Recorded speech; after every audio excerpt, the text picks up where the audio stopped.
Thanks for joining me. Today we're going to talk about surveys and different types of survey research. So basically, why do we use surveys in social science research? What are the benefits and what are some of the drawbacks of using it in criminological specific research?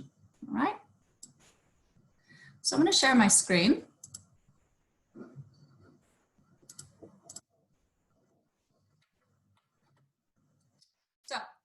To answer the question, why do we conduct research with surveys? Well, first of all, they're efficient. You give somebody a questionnaire to answer, you can collect a lot of data in a short amount of time. And if you've got multiple people in front of you, you can collect data from many people at a single point in time. You can administer surveys in a number of different ways, over the phone, pen and paper, or electronically, as we're moving towards more of the digital age. We can use surveys for repeated measurement. And what that means is if we want to get a measurement of our dependent variable at time 1, if we use the exact same measure at time 2, we've got a pretty good indication of if that dependent variable has changed. Now, surveys are cost effective. You only have to come up with the questions once, and it really can be filled out in a short amount of time. If we think about interviews, that's what's going to take a lot of time and a lot of manpower or woman power. So running surveys can a lot of times be really effective time-wise and cost-wise. Also, we can offer a respondent a way to share data indirectly. So we can keep surveys anonymous or we can keep them confidential. So we don't have to directly be able to tie a respondent to his or her answers using any identifiable data. So, have you ever gotten phone calls asking you to participate in a survey? Maybe how much are you happy with your internet service? Or can I ask you a few questions about how you feel about your local Coles? Everybody here, everybody pretty much in Australia would have taken a survey at some point in time. So this is not new. Now, how do we define a survey? Okay, well, the term survey is a data collection method that applies a standard instrument in a systematic way. So that means if I'm going to survey someone, that's when I can use that word correctly. A survey can also be a study in which the same data are collected for one or more samples. So a survey study or a survey method would be using a instrument, standardized instrument, same set of questions for every person that receives it.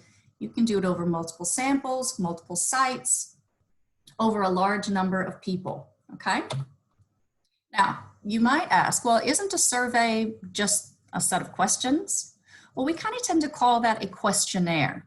So we can say that the questionnaire is the instrument, okay? And the survey is the methodology.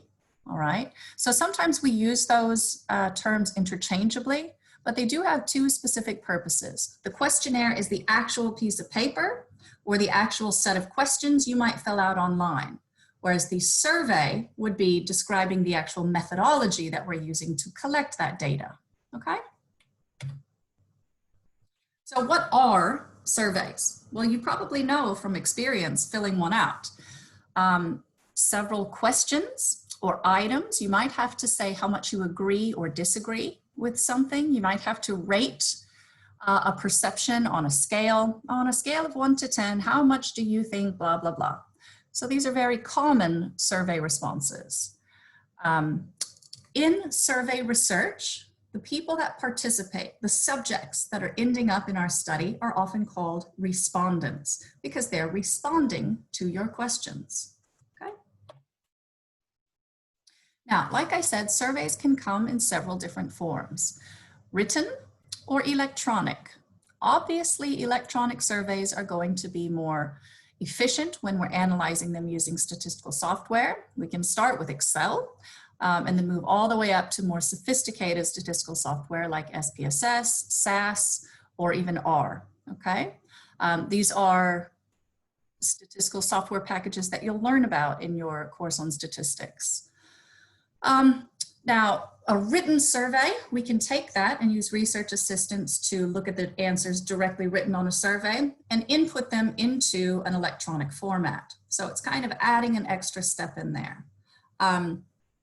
Electronic surveys, obviously a lot more time efficient when we're thinking about analysis.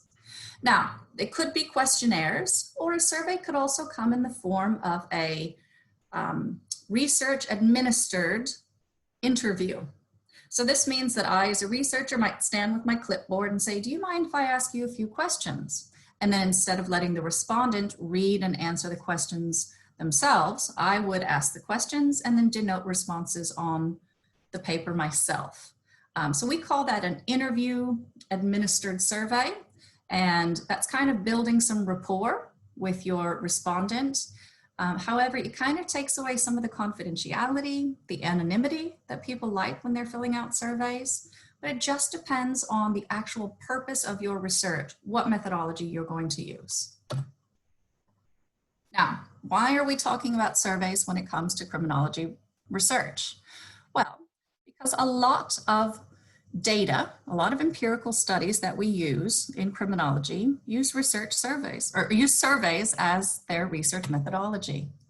So looking at this study from Kleck, Tark, and Bellows in 2006, they examined empirical articles in 7 of the top journals in our field. 45% of the empirical articles in our field use some kind of formal survey. That be telephone, face-to-face, mail, or a non-mail self-administered survey, like giving somebody a survey directly and having them fill it out themselves. Mail surveys, obviously there would be some drawbacks here. You have to wait for things to be mailed. You have to pay postage. And a lot of times your response rate is going to be much lower. If we're using face-to-face or interview administered surveys, what do you think the response rate will be? Oftentimes it's much higher because people don't want to tell you no in person, or they feel bad about telling you no, or that they don't want to participate. Whereas if you get something in the mail, straight into the junk bin, okay? Now we tend not to use telephone surveys as much as we used to. A lot of people's numbers are unlisted, and with the change to more people using mobile phones instead of landlines, we don't have access to a lot of those numbers. So that has taken a sharp decline in our methodology. Now, surveys don't have to just be used for one research purpose. They can be used for all kinds of research purposes in the social sciences. Exploratory, explanatory, descriptive, and applied research are all going to be able to use surveys in some form. Now, surveys are obviously best suited for studies where the unit of analysis is the individual. Now, why? Because the individual would be responsible for filling out a survey. If our unit of analysis is going to be groups or cities or even countries, it's kind of hard to mail a survey to a different country and say, hey, country, can you fill this out for me? It doesn't work well like that. Now we can have somebody nominated to fill out a survey on behalf of an organization, but again, it would be collected from individual people. So best suited for the unit of analysis being the individual. Now, we can think about how much interaction happens between the researcher and the survey respondent, kind of on a continuum. Your least interactive is going to be a self-administered questionnaire where you simply email or hand somebody a survey and let them go about their business. The most interactive on the other side of the spectrum is going to be an in-person interview. So the respondent and the researcher directly in front of each other, engaging orally and being able to collect the data kind of as a team instead of just having a single person complete it, okay? And again, that in-person interaction, that can increase our response rates.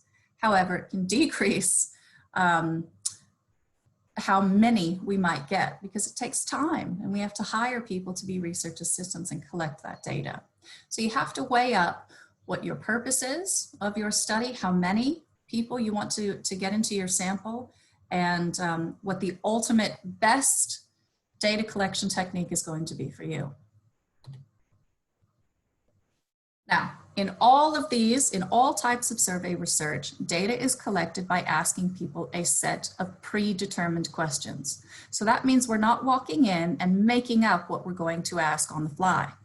We've got a predetermined set of questions, a lot of times with selected responses, so that it is standardized. Now, the reason that standardized instruments are so important is because I can compare them time 1 to time 2 to 3, 4, 5. I can compare this study or a study of this sample to another sample. Or I can give that instrument to another person and they can run or replicate my study as well.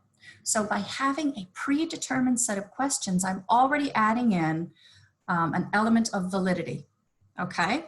Now we do this a lot in social science. We don't need to reinvent the wheel. If we're looking at what questions could I ask that could really capture a concept like depression, I might want to rely on something that's already previously been validated, has been used in multiple studies, and we think it's a really good indicator or a reflection of that variable. I might use something like the Beck's Depression Inventory. All right, so I know that my results will be able to be replicated and can be compared across studies, across cultures, whatever it might be. So that's the cool part about using survey research. Now, what kind of topics are appropriate for survey research? The first is counting crime. And I don't mean just looking at police reports and doing a tally. What I mean is asking people, how many crimes have you witnessed? How many crimes have you been a victim of? How many crimes have you yourself committed? Remember when we talk about that dark figure of crime and how we don't know all of the crime that goes on?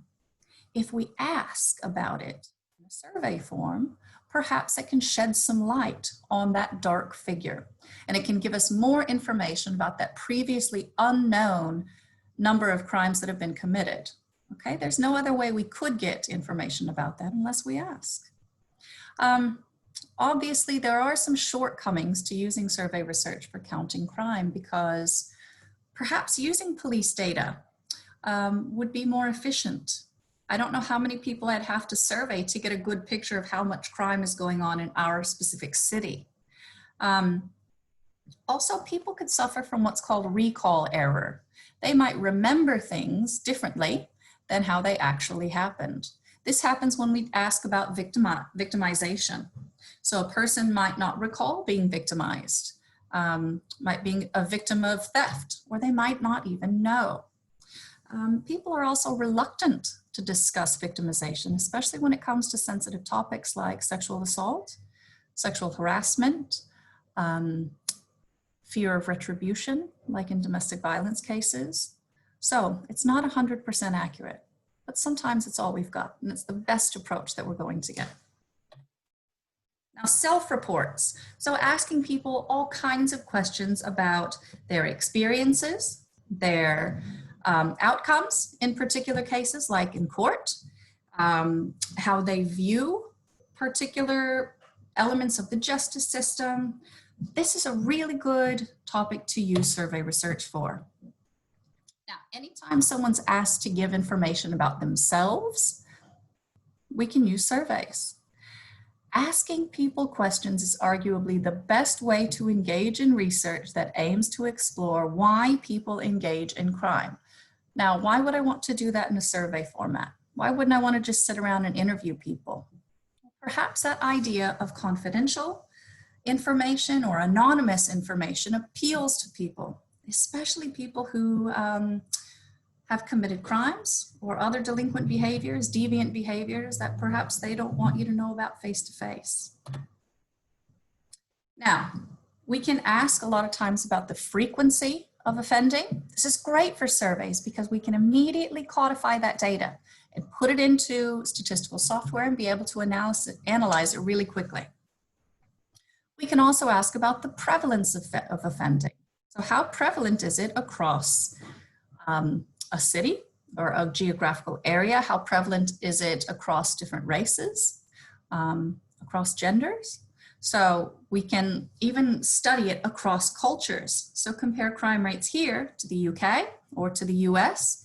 And if we use similar measures, a predetermined set of questions, then we would have much more validity in our answers and be able to have a comparison that means something.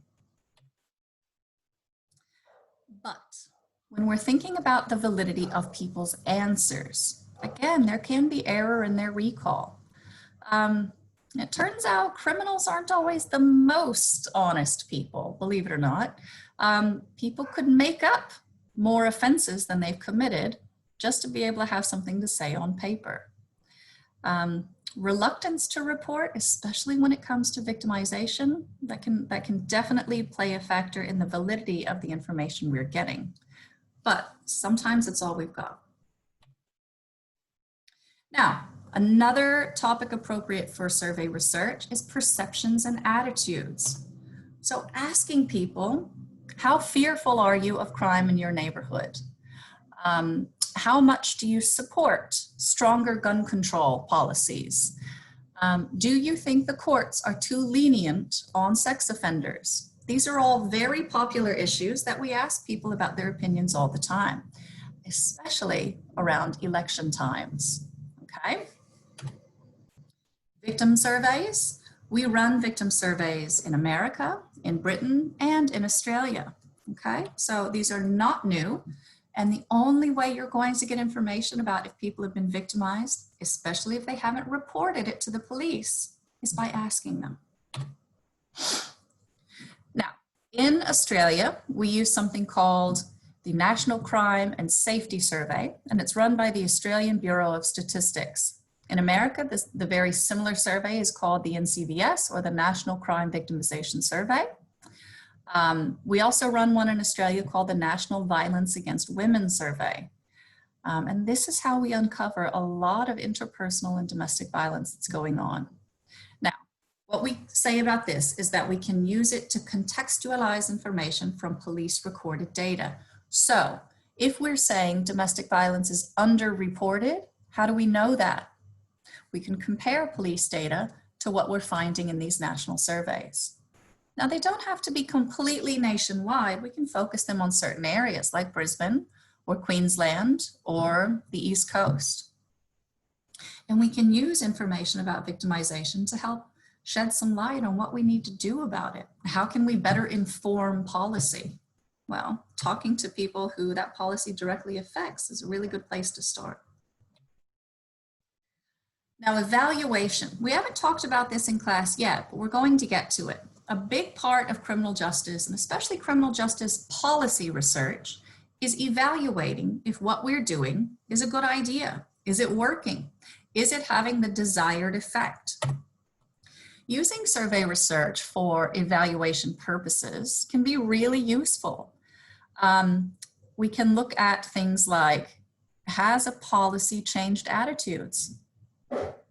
Has the increase in the number of RBTs or random breath tests that we're using in the public increased or decreased the support the public has for the police?